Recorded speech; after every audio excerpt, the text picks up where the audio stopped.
Before a word ever touches the outside world, it settles inside the mind. Long before reality responds, identity absorbs. This is where most people misunderstand the power of words. They think words are tools for communication, for persuasion, for expression. In truth, words are instructions. They tell the mind who it is, what it expects, and what it allows. Reality only responds after identity has already been trained. Every thought you repeat is a quiet rehearsal of self. The mind does not question repetition. It records it. If you repeatedly tell yourself you are tired, overwhelmed, unlucky, behind, or confused, the mind accepts these as facts, not opinions. It organizes behavior around them. Your posture changes. Your energy lowers. Your decisions shrink. You do not fail because the world is against you. You fail because your internal language trained you to move like someone who expects resistance. Identity is built through familiarity, not truth. Whatever language you use most becomes familiar. Familiar becomes normal. Normal becomes unquestioned. This is why people defend their limitations so passionately. They are not protecting facts, they are protecting identity. Change threatens the language they have lived inside for years. Words shape the frame through which you interpret experience. Two people can face the same situation and walk away with completely different realities, not because the event changed, but because the internal commentary did. One says, "This is difficult," and their body tightens, their breath shortens, their focus narrows. Another says, "This is training," and the same pressure becomes fuel. The words chosen decide the nervous system's response before logic ever enters. This is why discipline begins with speech, not action. You cannot build a strong life with weak language. Every count becomes a command. Every "I'll try" plants hesitation. Every "maybe later" teaches delay. These phrases feel harmless, but they quietly shape identity into something passive and reactive. Over time, the mind stops moving forward because it has been trained to wait. The most dangerous words are the ones spoken casually. Sarcastic self-criticism, jokes about failure, repeated complaints disguised as honesty. The mind does not understand jokes. It understands repetition. What you say again and again becomes instruction whether you mean it or not. Identity forms first, reality follows later. This order never reverses. You do not speak confidence because life improved. Life improves because you stopped speaking like someone who expects defeat. The world mirrors consistency. It responds to the most stable signal you send, not the most emotional one. Most people attempt to change their circumstances without changing their internal language. They chase new environments, new relationships, new goals, while carrying the same internal voice everywhere they go. This is why patterns repeat. The location changes, the people change, but the results stay familiar. The identity never shifted, so reality had no reason to respond differently. Words also shape what you notice. The mind filters reality based on identity. If your language trains you to expect rejection, you will notice every sign of disinterest and ignore signs of opportunity. If your language trains you to expect progress, you will notice small openings others overlook. Reality did not become kinder. Your perception became sharper. This is not about positive thinking. Forced optimism is another form of noise. Empty affirmations without discipline weaken trust in your own voice. The mind listens only when words are consistent with action. Speak less. Choose words carefully. Let them be grounded, firm, and repeatable. Strong identity is built on clear language. Simple language. Language that does not beg or exaggerate. I decide. I am responsible. I will act. These words are not motivational, they are stabilizing. They remove confusion. They tell the mind where to stand. Silence also shapes identity. What you refuse to say matters as much as what you repeat. Complaining strengthens helplessness. Explaining yourself excessively trains insecurity. Announcing plans too early weakens commitment. A disciplined mind speaks internally with precision and externally with restraint. When words are aligned, the mind stops leaking energy. Doubt decreases not because life became easier, but because internal contradiction was removed. You stop arguing with yourself. You stop narrating every emotion. You act without needing to justify. Reality responds slowly but faithfully to identity. Not immediately, not dramatically, but consistently. Opportunities appear where attention sharpens. Resistance softens where self-trust solidifies. You begin to move differently and the world reacts accordingly. Change does not begin when circumstances improve. It begins the moment your internal language becomes non-negotiable. When you stop describing yourself as fragile. When you stop rehearsing failure. when you stop narrating fear as truth. Words shape identity first. Identity shapes behavior. Behavior shapes outcomes. Anyone trying to skip this order will stay frustrated. Anyone who understands it will become quiet, deliberate, and grounded. Because the strongest realities are built by those who mastered their inner speech long before the outer world noticed. A contract does not require witnesses to be binding. Its power comes from commitment, not visibility. The most important agreements in life are not signed on paper or spoken aloud to others. They are made quietly, internally, and honored through behavior. The 2 words you repeat to yourself operate in this way. They are not motivation. They are not affirmation.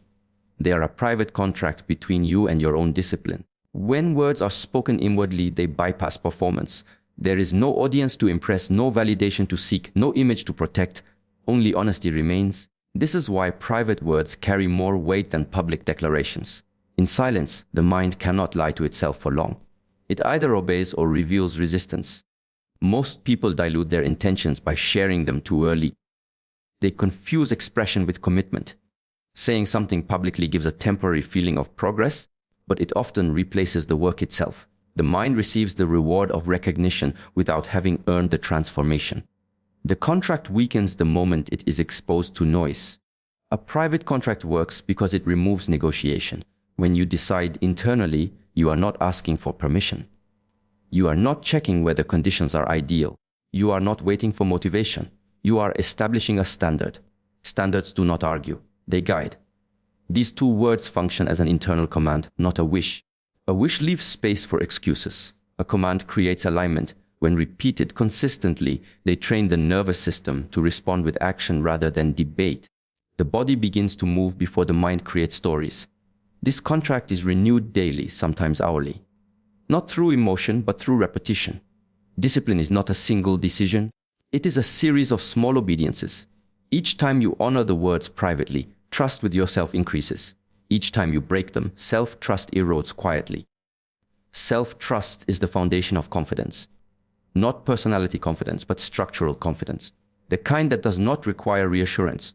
When you keep your internal agreements, your mind stops questioning your direction. Doubt does not disappear, but it loses authority.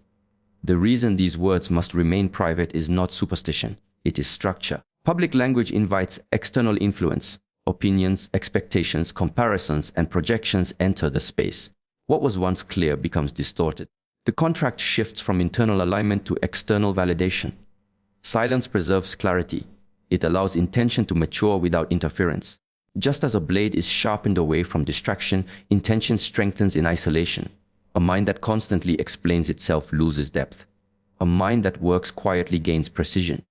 A private contract also exposes avoidance. When no one is watching, excuses become visible. There is no one to blame, no one to impress. Only the agreement remains. This is uncomfortable, which is why most people avoid silence. They prefer noise because it distracts from accountability. The 2 words do not change circumstances directly. They change posture. They change how you meet resistance. Instead of asking, "Can I?" the mind asks, "What is required?" This shift alone alters behavior. The same obstacles remain, but the response is different. Over time, the contract reshapes identity. You stop seeing yourself as someone who reacts. You begin to see yourself as someone who chooses. This is subtle. There is no dramatic moment, just a gradual reduction in hesitation. The private contract also teaches restraint. Not everything needs to be spoken. Not every thought needs expression. Strength grows in containment. The more you protect your internal commitments, the less energy you waste defending them. Consistency matters more than intensity. Saying the words once with emotion means little. Returning to them calmly, repeatedly, especially when resistance appears, is what builds weight. The mind learns that these words are not symbolic, they are operational. Eventually, action follows automatically. Not because you are forcing discipline, but because the contract has removed ambiguity. Ambiguity drains energy, clarity directs it. The world does not need to know what you have decided. Results will speak later. Until then, silence keeps the contract clean. This is how self-respect is built quietly. Through kept promises no one applauds. Through discipline no one sees. Through words that never leave the mind but reshape it completely. Desire is easy. It appears automatically. You do not train it, discipline it, or earn it. The mind produces desire the moment it sees something it lacks. This is why desire alone has no power. It requires no structure, no responsibility, no follow-through. Most people confuse desire with intention and intention with manifestation. As a result, they spend their lives wanting more while repeating the same patterns. Desire points outward. It focuses on what is missing. Self-command points inward. It focuses on who must act. This is the fundamental difference. Desire waits for circumstances to change. Self-command changes the way you move within circumstances. Manifestation is not the universe responding to wishes. It is the body responding to instruction. The mind must first be governed before reality ever shifts. Without self-command, desire becomes fantasy. It stays in the imagination where it feels safe and untested. Desire is emotional. It rises and falls with mood, energy, and comfort. Self-command is structural. It remains when emotion disappears. This is why people feel motivated one day and stuck the next. They were operating on desire, not command. A commanded mind does not ask how it feels before acting. It acts, then adjusts. This does not mean force or aggression. It means clarity. When the mind is clear, energy stops scattering. Attention gathers. Action becomes simpler. Most people fail to manifest because they negotiate with themselves. They want the outcome, but they argue about the process. They want change, but they resist discomfort. Desire wants reward without friction. Self-command accepts friction as part of movement. The moment you give yourself a clear internal command, something shifts. The mind stops seeking permission. The body responds with alignment. Even small actions begin to feel deliberate rather than accidental. This is the beginning of real momentum. Self-command is built through repetition, not through intensity, not through belief. You do not need to feel powerful. You need to be consistent. Each time you follow through on a small command, your authority over yourself increases. Each time you delay, it weakens. This is why manifestation feels difficult for most people. They have never trained self-obedience. They are used to following comfort, impulse, and emotion. When resistance appears, desire disappears. Command remains. Desire says, I hope this works. Self-command says, this is what I will do next. Hope disperses energy. Command concentrates it. The mind respects clarity. When instructions are vague, the mind stalls. When they are precise, the mind organizes resources. You stop overthinking because there is nothing to debate. Self-command also removes urgency. Urgency is a sign of lack. Command is calm. It does not rush. It moves steadily. This steadiness is what reality responds to over time. Desire wants results quickly to feel relief. Self-command understands that results arrive as a byproduct of alignment. The focus shifts from outcome to execution. This reduces anxiety, which increases effectiveness. Manifestation is often mistaken for visualization. Visualization without command is entertainment. You imagine a future, feel inspired, then return to old habits. Nothing changes. Command bridges imagination and action. When you command yourself, you close the gap between thought and movement. You do not wait to feel ready. Readiness is built through action, not before it. Self-command also builds trust with yourself. This trust is visible. People respond differently to those who move with certainty. Opportunities align not because of magic, but because consistency attracts cooperation. Desire looks for signs. Command creates them. Desire asks, is this meant for me? Command asks, what is required now? The discipline of self-command simplifies life. Choices become fewer. Distractions lose strength. You no longer chase motivation because you are no longer dependent on it. This is why those who manifest consistently appear calm. They are not emotionally attached to outcomes. They are attached to standards. Standards do not fluctuate. Manifestation begins the moment you stop wishing and start directing. When the mind is governed, energy follows structure. When energy moves with structure, results become unavoidable. The world does not respond to how badly you want something. It responds to how consistently you command yourself to move toward it. Everything that exists in your life right now was paid for with attention. Not money, not talent, not luck. Attention came first. Before any skill was built, attention was invested. Before any habit formed, attention lingered there repeatedly. Creation does not begin with action. It begins with where attention rests when nothing forces it. Most people believe effort creates results. Effort matters, but effort follows attention. You cannot work on what you do not attend to. You cannot build what you constantly abandon mentally. Attention decides what grows and what starves. The mind is always investing, whether consciously or not. Every moment of focus is a deposit. Every moment of distraction is a withdrawal from something else. You are never neutral. Even avoidance is attention redirected toward comfort, fear, or noise. This is why two people can have the same desire and vastly different outcomes. One protects their attention. The other scatters it. One revisits the same intention daily. The other revisits doubt, comparison, and distraction. Reality responds accordingly. Attention trains the nervous system. What you focus on repeatedly becomes familiar. Familiar becomes safe. Safe becomes automatic. This is how patterns form without effort. You do not choose them actively. Attention chooses them for you. If your attention constantly returns to problems, you train the mind to search for problems. If it returns to progress, you train the mind to recognize opportunity. The world does not change, but perception sharpens in one direction. This is why attention is more powerful than motivation. Motivation is emotional and unstable. Attention is behavioral and consistent. You may not feel inspired, but if your attention returns to the same discipline daily, progress accumulates. Most people lose power not because they lack desire, but because their attention is constantly interrupted. Notifications, opinions, comparisons, and mental noise fragment focus. Fragmented attention cannot create depth. Without depth, nothing meaningful forms. Creation requires sustained attention over time, not intensity.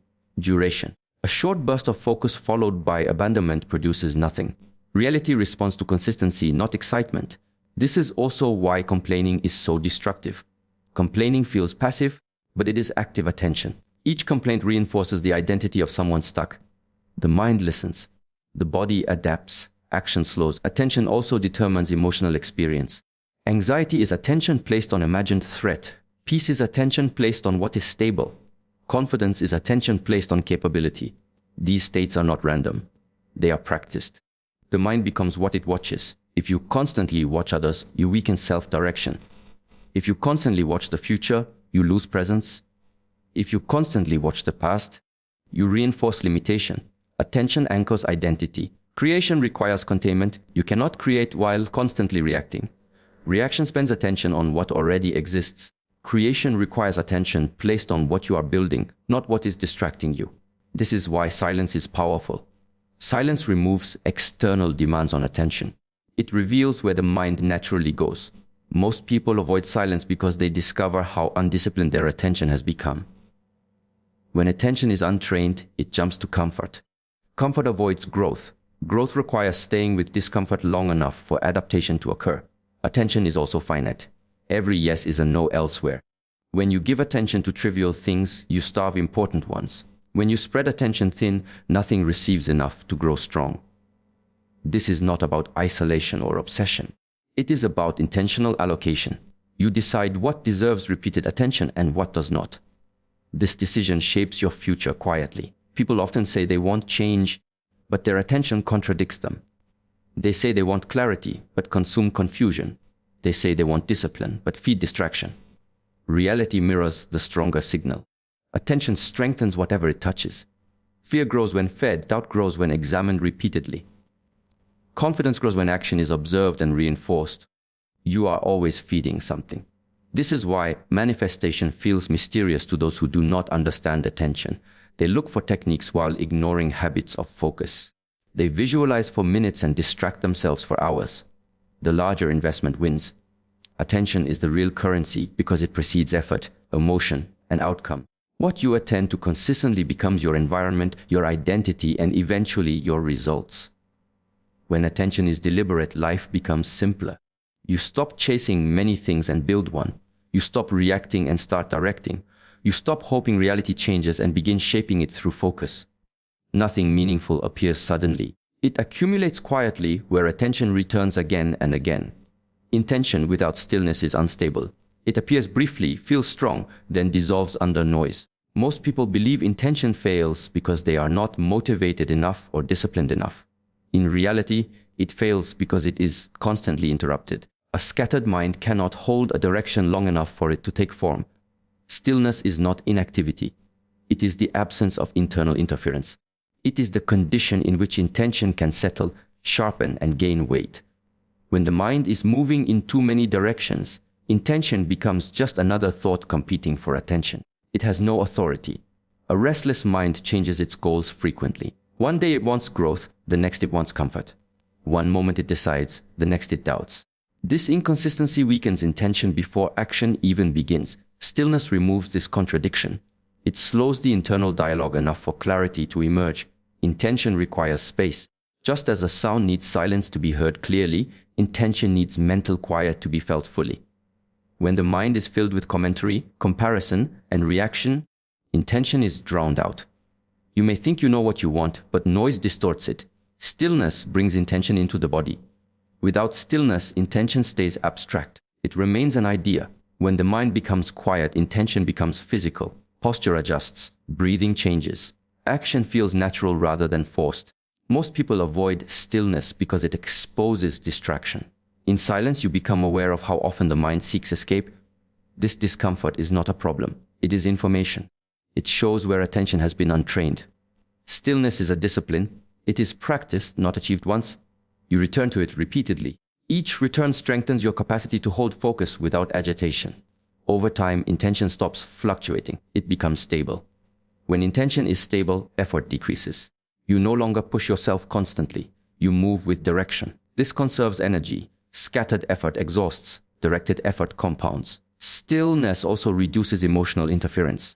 Emotions rise and fall naturally, but they lose control when not constantly analyzed. In stillness, you observe emotion without reacting. Intention remains intact even when feeling shifts. This is why people who practice stillness appear calm under pressure. They are not suppressing emotion.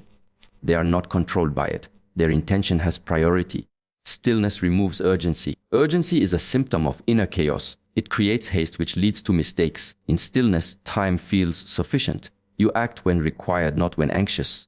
Intention strengthened by stillness becomes precise. You stop wanting many things vaguely and start wanting one thing clearly. Precision is power. A vague intention produces vague results. Stillness also sharpens discernment. You begin to notice which thoughts support your direction and which distract from it. You stop entertaining unnecessary mental conversations. Attention becomes selective. The mind in stillness does not seek constant stimulation. It does not need reassurance. It does not chase validation. This independence strengthens intention further. You are no longer swayed by external opinion. Stillness is where self-command becomes effective.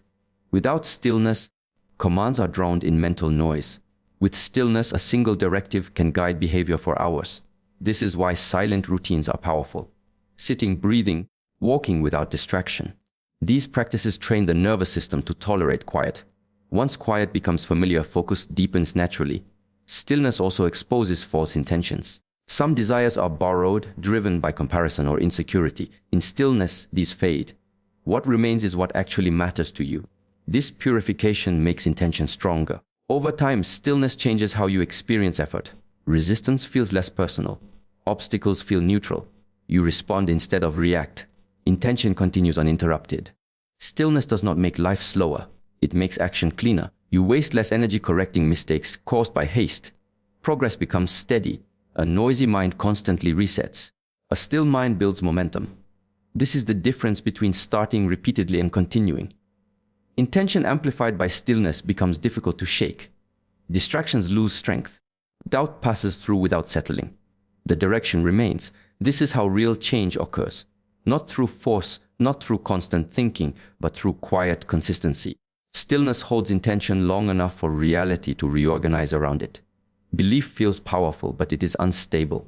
It rises when things go well and weakens when resistance appears. Most people wait to believe before they act, assuming confidence must come first. This is where progress stalls. Belief is a reaction. Consistency is a practice. Practice reshapes the mind regardless of how you feel. You do not need to believe in yourself to move forward. You need to show up repeatedly. The body learns through repetition, not persuasion. The nervous system adapts to what you do often, not what you hope will happen. Action trains belief, not the other way around.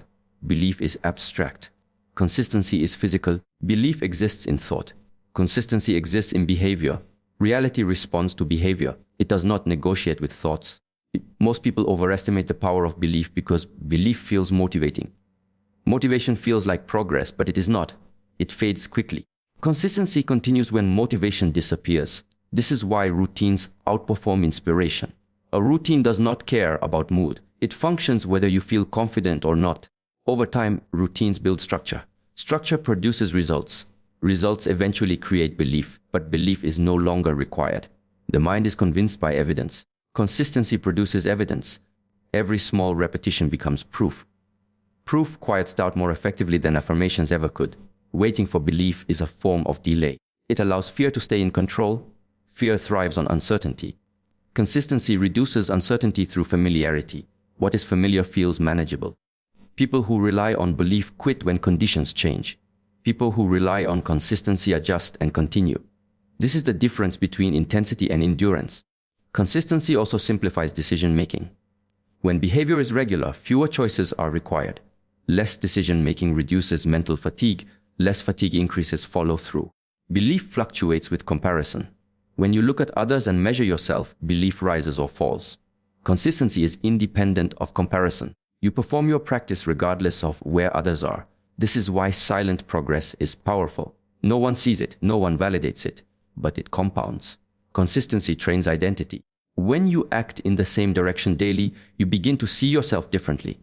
Identity shifts not through affirmation, but through proof. You become someone who shows up. Belief often fails under pressure. Consistency does not. Under stress, the body returns to habit. If your habit is discipline, discipline appears. If your habit is avoidance, avoidance appears. This is why small actions matter. They are easier to repeat. Repetition matters more than scale. Large efforts done occasionally create fatigue.